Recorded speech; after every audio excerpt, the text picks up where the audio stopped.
Física, trabalho em Chapecó, Fronteira Sul. Estamos aqui hoje para trocar uma ideia sobre livros didáticos de educação física. Então, vou procurar fazer alguns apontamentos para a gente promover um debate depois sobre esse assunto aqui. Bom, a gente tem que fazer uma pergunta bastante pertinente e muito fácil de ser respondida, até porque eu estou falando para pessoas que são professores, né? Afinal de contas, para que serve um livro, né? De uma forma geral, o livro tem um caráter material. Ele é um objeto que serve para registrar os mais diversos tipos de conhecimento, seja ele científico, histórias, mitos, imagens. É um registro de intenções, desejos, fatos de um determinado tempo histórico e tantas outras coisas, né? É, portanto, uma produção humana, uma produção cultural, sendo necessária a apropriação de conhecimentos técnicos científicos, de saberes populares, etc., aprendido com outros indivíduos ou com sua relação com a natureza. Bom, para isso serve um livro de uma forma geral, de uma forma bem ampla, né? Dentre tantos tipos de livro, nós vamos falar de um deles, de um tipo de livro, né? Que é o livro didático, que é o que nos toca aqui nesse encontro de hoje, né? Em linhas bem gerais, então, né? O que é um livro didático? É um livro estruturado com o objetivo de organizar didaticamente um determinado conteúdo, assimilável por quem o lê ou usa, e mediado geralmente pelo professor, né? Então tem essa característica. O livro didático, ele está no contexto escolar, ele é direcionado ao professor ou ao aluno, tem caráter técnico, né? E dificilmente você vai ver alguém numa manhã de domingo, debaixo de uma árvore, num parque, lendo um livro didático, a menos que tenha ficado tarefa para fazer em casa, né? É um livro para a escola, para professor, para aluno, ele tem essa característica. O livro didático é uma produção, então, sistemática, instrumental, que é utilizado geralmente em aulas, também pode ser usado em cursos, né? Provavelmente ele é escrito, editado, vendido, tendo em vista a utilização na rede escolar, né? Então, é bem provável que a maioria de nós aqui tenha se deparado, conhecido, tenha sido apresentado a este livro na escola, né? Dificilmente conheceu fora da escola. Citando alguns autores aqui estrangeiros, eles dizem o seguinte, que o livro didático é um instrumento de apoio, ou seja, não é uma cartilha, é um apoio no processo que desempenha a função de subsidiar o trabalho pedagógico dos professores. Ou seja, são feitos para facilitar a nossa vida. Deveriam, pelo menos, né? São mediadores-chave do processo de ensino-aprendizagem e o sentido de sua existência é comunicar conteúdos e favorecer, orientar ou avaliar o referido processo de ensino-aprendizagem. Eu não vou fazer uma revisão histórica, mas tem alguns fragmentos que são necessários citar para localizar um pouco melhor esse material, né? A origem do livro didático, ele ocorre em paralelo ao processo de escolarização de massas, adotado pelos estados desde o início da modernidade. Ou seja, não é uma invenção recente, não é uma tecnologia educativa atual, né? Na verdade, desde a criação da prensa, né, Gutenberg começa a ser produzido em maior escala, em larga escala. No contexto brasileiro, como aqui tudo chega depois, né, há um período que foi bastante importante, que é o período imperial, precisamente em 1820, quando é instalada as primeiras escolas públicas no país. Com a instalação dessas primeiras escolas, também se inicia a produção desses manuais, que foram editados nas gráficas brasileiras, ocorrendo uma maturidade da sua produção, especificamente na década de 60 a 80, ao passo que também ocorria a ampliação do ensino primário no Brasil. Então, eu tenho que localizar a modernidade e localizar o século XIX aqui. Por quê? Porque, para a educação física, o livro está chegando agora, né? Está chegando em maior escala, né? Em maior escala no século XXI. Né? Então, há um grande distanciamento, embora seja uma novidade para muitos de nós. Bom, em relação ao uso, né? Que uma coisa é o material em si, outra coisa é a apropriação desse material, o uso do livro didático, né? De acordo com o relatório europeu, produzido a partir de uma pesquisa com professores, foi constatado o seguinte, que o livro didático, ele segue atualmente sendo o material curricular mais utilizado nas escolas europeias. E veja, 85% de uso no ensino obrigatório de 27 países estudados. Então, não é assim um material qualquer, é um material que é muito usado no contexto europeu, muito usado mesmo. Inclusive, muitos países já têm livro didático em educação física há muito tempo, né? Nós estamos debutando agora. Bom, o livro didático de educação física no contexto brasileiro, né? No campo da educação física, a produção e estudo do livro didático, por muito tempo, foi negligenciado, né? Aí, por vários motivos, né? Há também que se considerar o contexto histórico da educação física brasileira, que se consolida enquanto campo científico, principalmente após os anos 80, 90, né? Quando várias abordagens são melhor estruturadas, vários grupos, vários programas de pós-graduação consolidam seus estudos e suas produções. Então, é um fenômeno recente e à medida que os grupos se constituem, né, vai ocorrendo paulatinamente alguns avanços. A ausência de estudos sobre didática e educação física dificulta análises mais abrangentes quanto ao desdobramento desse instrumento no ambiente escolar. Ou seja, é um bom objeto de estudo para todos nós que temos um pezinho na escola. Tá? É um assunto polêmico? Eu acho que não. Por que eu digo isso? Porque em várias universidades eu ouço críticas e críticas e críticas. Até eu cheguei a me perguntar, mas escuta, o livro não tem nada de bom, porque parece que fala de livro didático e a gente acaba criando um imaginário coletivo, né? que é uma coisa que deve ser banida, né? Parece até que para a educação física não é um material bem-vindo, e eu acho que não, né? Se a gente observar, temos vários estudos que têm posturas bastante contrárias, obviamente que as críticas são bem-vindas e necessárias, e também há muitas posturas favoráveis, né, ao uso do livro didático. Eu, particularmente, acho que todo livro tem a sua relevância, tem o seu mérito, cabe uma análise crítica e adequações, né. É claro que é importante questionar como é produzido, como é comercializado, o que está por trás do livro, né? São perguntas bastante pertinentes, mas não dá para jogar fora a criança junto com a água da banheira, né? Eu acho que, como diz o ditado, tem muitos pontos positivos. É por isso que eu trago aqui um recorte aqui de Bittencourt, né, que diz o seguinte: apesar das inúmeras críticas que podem ser endereçadas ao livro didático, ele é considerado um instrumento indispensável para o processo de escolarização. Né? Concordo com ele. Né? Também trago aqui um recorte de Rodrigues e Darido, que também são pessoas que têm alguns trabalhos publicados sobre o assunto, que dizem o seguinte, que recentemente algumas redes públicas de ensino iniciaram a elaboração e utilização dos livros didáticos na educação física, como sabemos. Portanto, considere-se oportuno a educação física inserir-se no âmbito das discussões sobre o livro didático, contribuindo significativamente com o trabalho docente e com a qualidade das aulas. Né? E me parece que isso também nós vamos fazer, estamos fazendo, nós queremos também dar a nossa contribuição, não apenas em relação a uma análise dos livros que estão sendo produzidos. Cabe a nós também produzirmos bons materiais, por que não nos autorizarmos a produzir esses materiais que cada vez mais têm uma abrangência mais capilarizada no território nacional. Bom, quando a gente fala livro didático, me parece imprescindível ter que fazer menção a esta obra aqui, né? Eu fiz um print aqui do site da Secretaria de Educação do Paraná.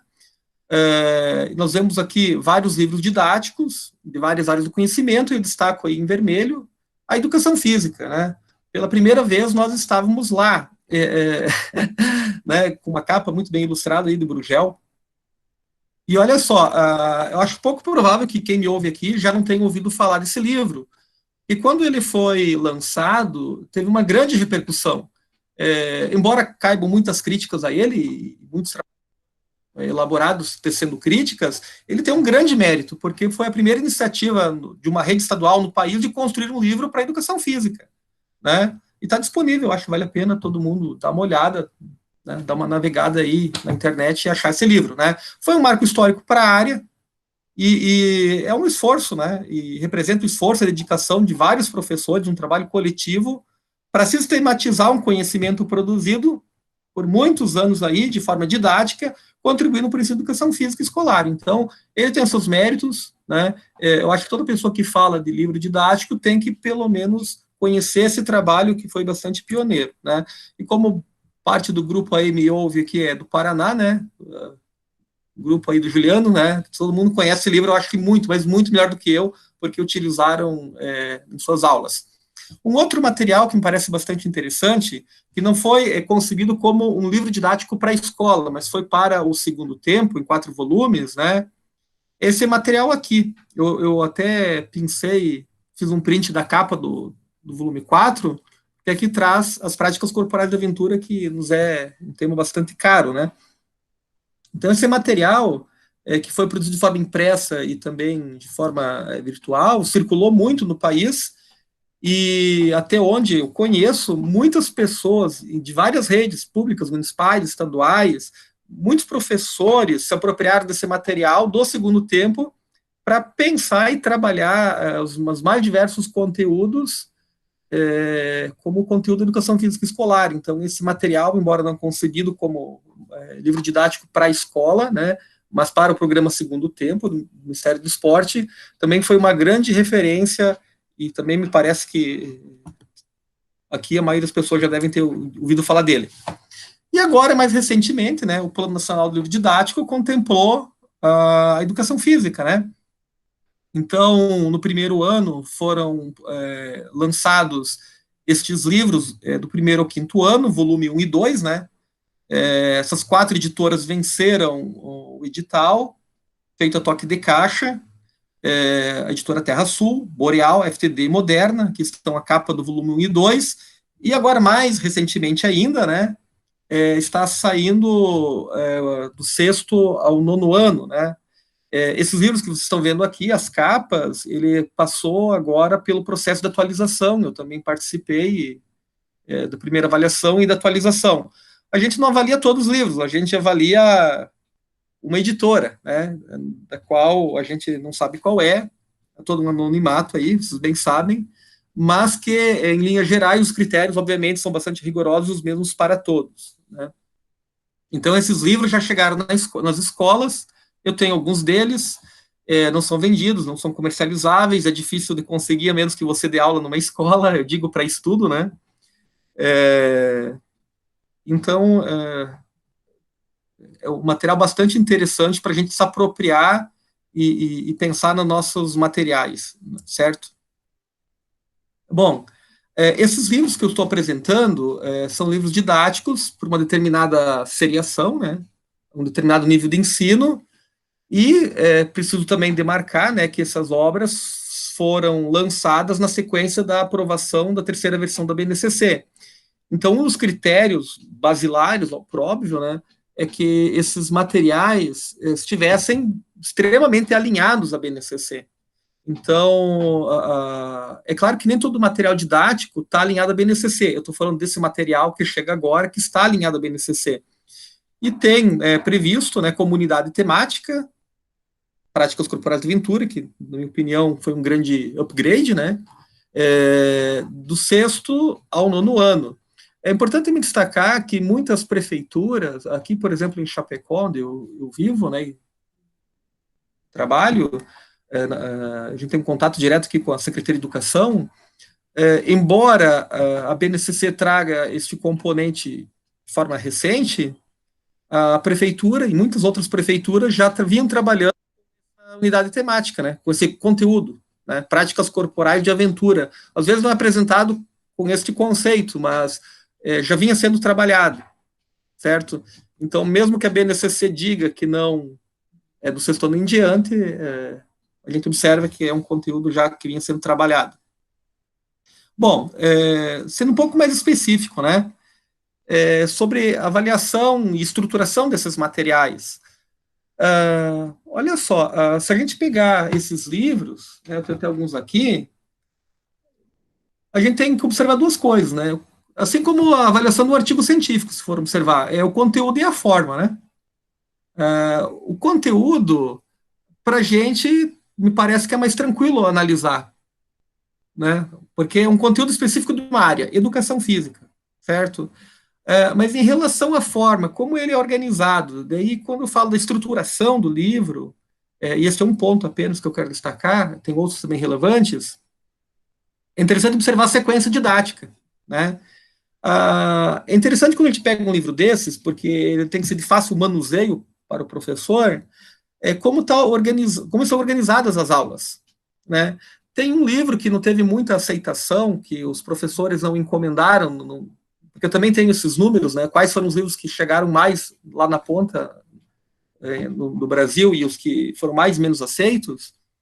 Tem uns livros que foram muito pouco aceitos, né? Aí a gente dá uma olhada, eu estava observando, tem um livro que faz uma introdução em cada capítulo e lança ali um rol de atividades, né? É quase um manual, assim, de 1001 jogos, né? A partir das unidades temáticas. Já tem outros livros que a sequência didática é muito melhor demarcada, né?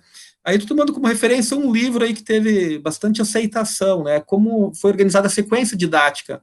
A gente também pensar nos nossos materiais, não que isso seja uma cartilha, um receituário, mas para entender como as pessoas que lidam com maior frequência com esses materiais, né, pensam na organização. Aí eu observei, por exemplo, um livro que me parece bastante interessante, e eu apresento aqui como uma possibilidade, né? Apresenta qual unidade temática trabalhada, né? Ginásticas, por exemplo, faixa etária, destinado para qual faixa etária, né? Ou seriação. Sugestão de tempo das aulas. É para uma aula, duas aulas, três aulas, que pode ser para mais que uma aula. Expectativa de aprendizagem, o objetivo de aprendizagem, tem intenção interdisciplinar com qual área do conhecimento? E qual, nesse caso, livro didático, né, do MEC, qual habilidade está sendo contemplada? Isso tem que deixar bem claro, né? Isso mais de forma introdutória, uma espécie de cabeçalho. Aí tem outros elementos que são bastante interessantes em alguns livros, né? A contextualização, né? Por exemplo, citei aqui como exemplo a ginástica, né? Dessa prática corporal no contexto escolar, por exemplo. Aí tem as orientações, né, a conversa inicial, né, atividades práticas, o rol de atividades práticas e conversa sobre as atividades, né, seria o começo, meio, fim da aula. E prevê também ainda registro das atividades e a avaliação, por óbvio, né.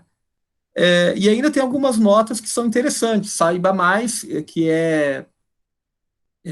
sites, por exemplo, de pesquisa ou tarefas que poderiam ser feitas, né, ou referências bibliográficas, curiosidades e progressão entre os alunos, né, porque o livro é para o primeiro e segundo ano e terceiro para o quinto, então do terceiro para o quinto ano, como fica essa progressão aí, né? Então, assim, sei que está um pouco cheio esse slide, mas eu procurei sintetizar como uma obra que teve bastante aceitação, estrutura uma sequência didática, né, de uma forma geral. Tem mais uma coisa que eu também quero chamar a atenção. Este guia digital, ele foi produzido e endereçado aos professores para que pudessem escolher os livros, né?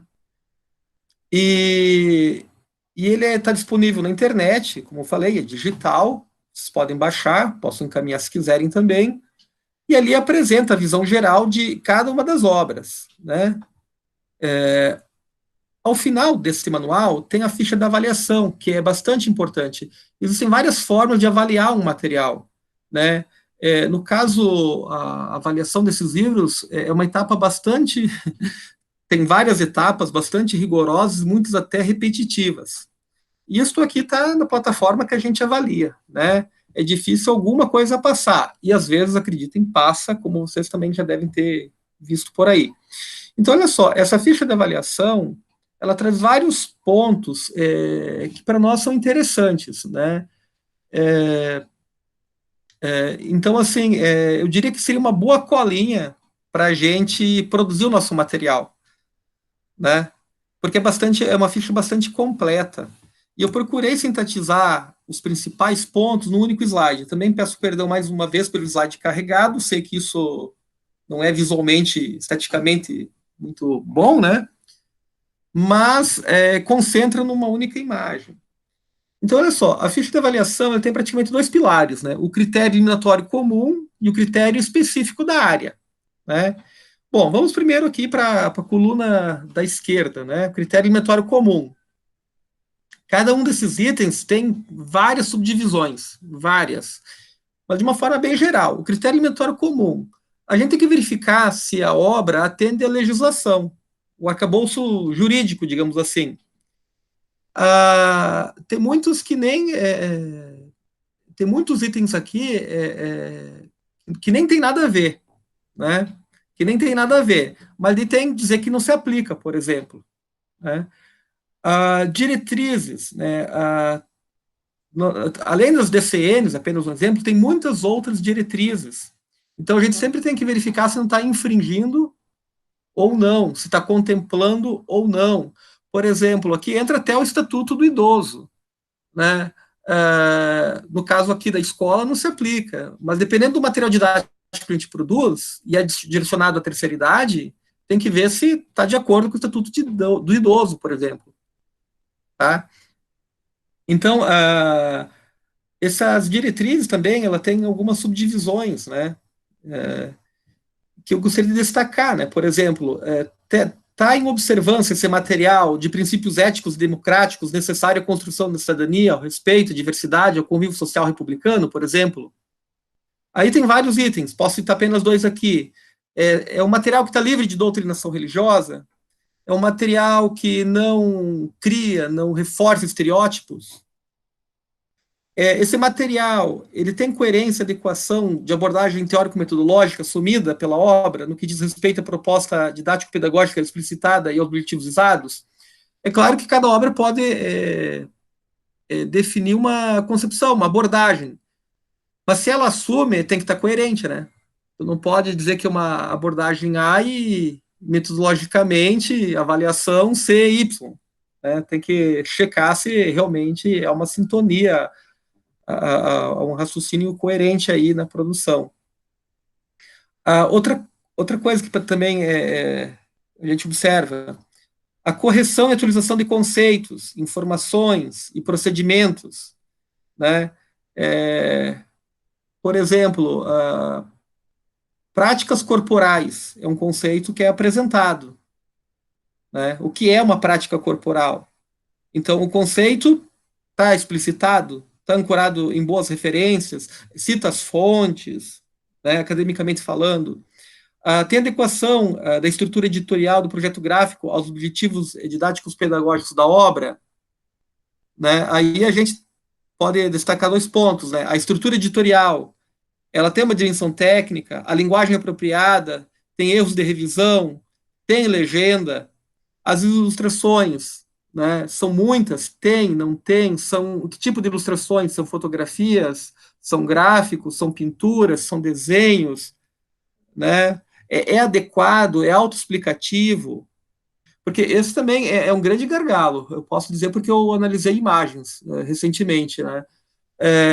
As pessoas gostam de livros coloridos, né, com imagens, né, realmente é interessante. Só que nem sempre a imagem é a mais apropriada, né? Às vezes o tipo dos corpos, dos estereótipos que eles são apresentados são inadequados, né? Então, é um outro ponto bastante importante de observar. Observância de temas contemporâneos na conjuntura dos conteúdos da obra. Por exemplo, a obra apresenta temas transversais, da diversidade cultural, etc. Inclusive, muito desses temas contemporâneos é bom de checar nas diretrizes e nos critérios eliminatórios comuns, porque já são previstos em lei. Mesmo previsto em lei, né, mesmo havendo esse destaque para temas contemporâneos, muitas vezes os livros, acredite se quiser, não contemplam. Não contemplam. Mesmo passando por revisões e uma equipe supostamente qualificada tenha produzido material. Né? São muitos detalhes que são fugidios. E outros critérios, né? Por exemplo, esse livro contribui para a autonomia do aluno, contribui para a reflexão reflexão, contempla tecnologias, né, usando assim um tema bastante oportuno para nós, né. Tudo isso é critério inventório comum, né, serve para qualquer obra. Agora, vamos aqui para a segunda coluna, critérios inventórios específicos da educação física, né. Volto a dizer, de onde eu estou falando de um livro didático que contempla os pilares da BNCC, o livro didático do MEC, tá? É claro que outros materiais didáticos talvez nem tenha que rezar a cartilha da BNCC, possa ser outra coisa, a gente possa propor coisas mais interessantes, né? Mas como foi, neste caso em específico, né? Foi analisada as obras, os objetivos e conhecimentos e habilidades do BNCC da última versão estava de acordo, né? Foi analisado essas competências gerais específicas, sabe aqueles, ali em cima, né, habilidades, aqueles códigos, todos aqueles códigos da BNCC deveriam estar e estão diluídos, né, pontuados, muito bem demarcados nesses livros aqui que eu tenho em mãos. Então, assim, as competências gerais específicas, elas foram contempladas. O manual do professor, né, ele apresenta orientações gerais, falhas pontuais, e aqui eu tenho que fazer um destaque, já teve obra reprovada por excesso de falha pontual, porque uma coisa quando tu erra uma vírgula, erra numa ilustração, erra numa norma técnica, esses deslizes acontecem, né? Todo mundo que escreve sabe que isso acontece. Mas quando isso reiteradamente apresentado, né? Já não é mais uma falha pontual, isso é uma falha grave, né? Já é um vício. Então, isso, uma coisa ou outra pode escapar na revisão, mas quando é demais, não é mais falha pontual, né? Isso perpassa toda a obra, isso é uma falha grave. Também a resenha, né? Ao se produzir uma resenha, um parecer, digamos assim, em outras palavras, há que se destacar uma visão geral, a descrição da obra, fazer uma análise dela, e esse item em sala de aula, né, também é um outro ponto que é analisado na resenha. Na verdade, é uma retomada dos itens anteriores, né, para fazer um fechamento que te possa levar à recomendação da obra ou não, a aprová-la ou reprová-la. Então, assim, se vocês estão achando muito isso aqui, eu gostaria que vocês acessassem o guia, fossem na ficha da avaliação e ver como cada um desses itens aqui se desdobram em muitos outros subitens, tá? Então, assim, tem muitos pontos que são bastante claros para nós, mas à medida que a gente vai construindo um material, e a gente sabe que a gente não constrói isso num dia, numa noite, numa sentada, no final de semana, numa única inspiração, né? À medida que a gente vai construindo esse material, a gente tem que ir revisando e checando esses pontos, né? Se aplica ou se não se aplica, se contempla ou não se contempla, e em que medida se contempla ou não, né? Isso que me parece que pode servir de referência para qualquer material, né? Claro que aqui tem a especificidade da BNCC, né? Obviamente. Aí, conforme diz uma pessoa que eu conheço, chamada Juliano Pimentel, né? E eu, parafraseando esse pensador, eu também tenho um sonho, viu? Né? Eu também tenho alguns desejos, né? Alguns ideais, né? Eu gostaria muito que os materiais, a produção de materiais didáticos, digitais, interativos, né, como a gente tem falado agora recentemente, né, para o ensino, para a vivência de práticas corporais de aventura, fosse incentivado por um postura metodológica que valorizasse a interatividade crítica com o conhecimento. Me parece que esse é o X da questão, que a gente vem discutindo há algum tempo já, né. Na atualidade, essa seria uma importante característica atribuída aos materiais didáticos, né. Tem muitos materiais didáticos, mas acho que a gente tem que dar um salto qualitativo, né, não apenas quantitativo, né. Salto qualitativo, e me parece que realmente que se a gente conseguisse produzir materiais didáticos, o contexto é bastante oportuno, né, para que fossem digitais e principalmente interativos, todos nós viríamos a ganhar muito, tá? E como estamos falando das práticas corporais da aventura e o curso também contempla o campo aí da saúde, né? Seria um grande sonho, uma grande aspiração que me parece que não está longe da realidade. Eu acho que a gente pode ser bastante propositivo e criar coisas belas. Nesse sentido, então, eu fico à disposição, encerro aqui minha fala, agradeço a paciência de todos, e aí fica o meu e-mail para a gente trocar algumas figurinhas no futuro, tá? Um grande abraço.